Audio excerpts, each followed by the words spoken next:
My name is Alex. I'm 22 years old. I'm a student just finishing my undergrad at the University of Toronto. Um, and I moved to Toronto about 5 years ago or so now. Actually, I've lived on this street, Cecil Street, for the past 4 years, but I've lived in several different apartments. I've lived in 71, 48, and now I live in 43 Cecil Street. Um, I like the street a lot. It's been a great place to live and grow up and have a good time. Actually, Jack Layton lived on Cecil Street in Huron, so he was right there. And before he passed away, he used to bike around here all the time.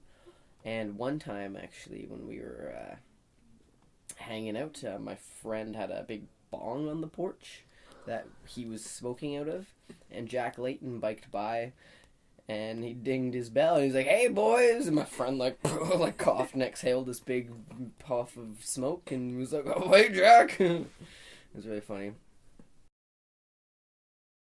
The city's impacted me, quite a bit. First and foremost, I guess, with my just experience with creative writing, because it's made my life interesting enough to, I think, even be able to write about sometimes when if I want to go in the semi-autobiographical, format of writing. I'm reading from a rough manuscript of a novel that I wrote a couple years ago when I was much more young and dumb, but it revolves largely around my life here on Cecil Street in Toronto. This little excerpt is precise about a certain event in my life that I guess you could say here in Toronto was pretty impactful. I sought Andre, the homeless man who this anecdote is dedicated to. He collapsed to my right, on the other side of my narrow street. The guys, native or Polish like Andre, sat around all day and drank whatever they could find in order to forget and ignore their awful situation. A select few, including Andre, when they had drunken enough, which was never, they would bash their heads along the brick wall of the Cecil Street Community Center in order to render themselves concussed and even less able to think.